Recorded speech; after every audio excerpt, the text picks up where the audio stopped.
একটা বিষয় নিয়ে আমরা একত্রিত হতে পারলাম, এই জন্য আল্লাহ শুকরিয়া জ্ঞাপন করি, আলহামদুলিল্লাহ।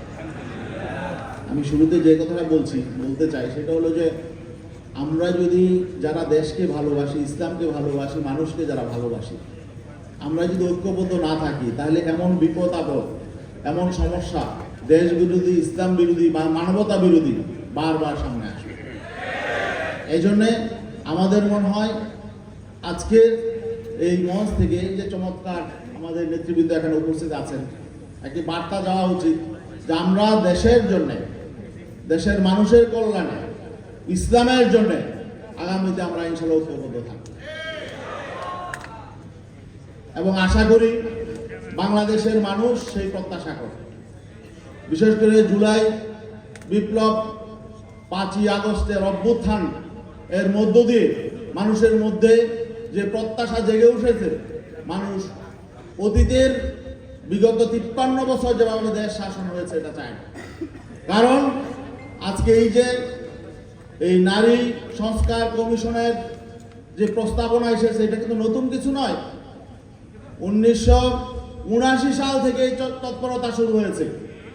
1979 সালে যখন জাতিসংঘে অধিবেশনে সিডু প্রস্তাব পাশ হয়েছিল, তারপরে থেকে গোটা দুনিয়ার মুসলিম রাষ্ট্রগুলোতে মুসলমানদের কোরআন সংস্কারের জন্য বারবার জাতিসংঘ এই সমস্ত বিষয় চাপিয়ে দেওয়ার চেষ্টা করছে।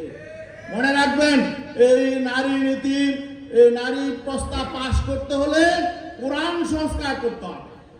আমরা কি কোরআন সংস্কারের জন্য কাউকে অধিকার দেব না? এখানে অন্যান্য ধর্মের যারা রয়েছে তারা জানে তাদের ধর্মীয় গ্রন্থ সংস্কার হয়েছে, বিকৃত হয়ে গেছে, একমাত্র অবিকৃত আছে কোরআন। এই জাতিসংঘ এই সিডু সনদে মৌলিকভাবে 2 জায়গায় আঘাত করা হয়েছে। কোরআনে আল্লাহ স্পষ্টভাবে উত্তরাধিকার কিভাবে বণ্টিত হবে কোরআনে স্পষ্ট নির্দেশনা আছে, এতে হাত দেওয়ার অধিকার কারো নাই। বৈবাহিক মানুষের মধ্যে পরিবার কিভাবে গঠন হবে সেই বৈবাহিক বিষয়ে স্পষ্ট কোরআনের নির্দেশনা আছে, পারিবারিক নির্দেশনা আছে। এই দুটো বিষয়ে এখানে কারো সংস্কারের অধিকার নেই। আজকে বারবার বাংলাদেশে বিষয়টা আসছে। 1984 সালে বাংলাদেশ সরকার সিডু সনদে স্বাক্ষর করেছে, কয়েকটা জায়গায় আপত্তি দিয়ে।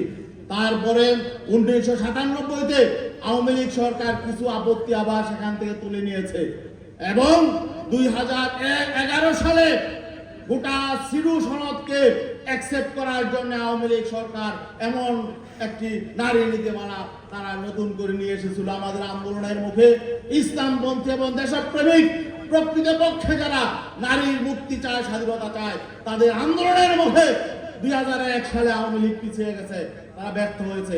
কিন্তু এই সরকার আবার তথাকথিত নারী কমিশন, সংস্কার কমিশন গঠন করে সেই জাতিসংঘের সিডু সনদকে আবার সামনে নিয়ে এসেছে এবং তারা সিডু সনদের যেই আপত্তি ছিল বিগত দিনে এই দুটোকে আবার উঠিয়ে দিয়ে নতুন করে আবার এই কোরআন সংস্কারের উদ্যোগ নিয়েছে।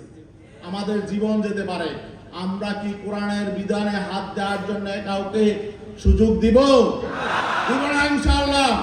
মনে রাখতে হবে, আমরা যদি রাজনৈতিকভাবে দুর্বল থাকি তাহলে বারবার সব বিপদ চলে আসবে। অতএব আজকে এই সেমিনারের মূল স্পিরিট হলো বাংলাদেশে সকল ইসলামী শক্তি, দেশপ্রেমিক শক্তি, বাংলাদেশের সকল মানবতা শক্তিকে আমরা এক কাতারে এনে আগামী জাতীয় নির্বাচনে আমরা বাংলাদেশকে গড়ে তোলার জন্য, মানুষের স্বপ্ন বাস্তবায়নের জন্য নির্বাচন অবতীর্ণ হবো ইনশাআল্লাহ। আসসালামু আলাইকুম।